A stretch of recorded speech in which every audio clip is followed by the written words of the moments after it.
I've gotten some questions in the past about how I'm able to manipulate a 600 f4 and a 300-2.8 and a 50 around my neck for shooting football. And it's not just football, for field sports in general, you kind of want to have these options.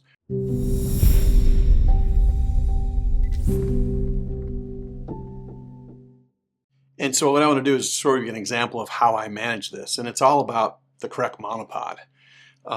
If your monopod only goes up this high, you really can't do a good job, because if you're going to go to the 3, what I do is I flip this around backwards, but now the camera's kind of in my way and I'm having to have it bump over and stuff like that. So what I do typically is I'll go from shooting the game, all of a sudden the play is coming towards me and I go up with the monopod, I flip it around backwards.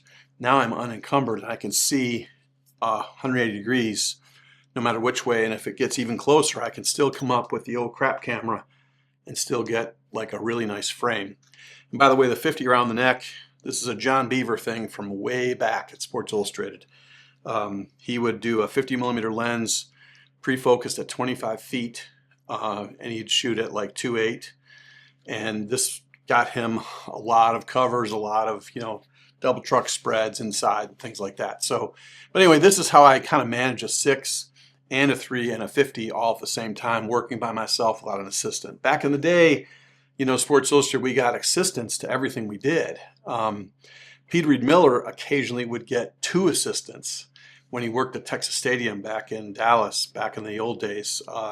It had that crazy open roof, and so you had to shoot chrome for part of the game, and then you had to shoot neg film for the other part when you're in deep shade. It's crazy, but we don't get assistants anymore typically, and so this is how I'm managing in the future. So I hope this is helpful. Thanks for watching.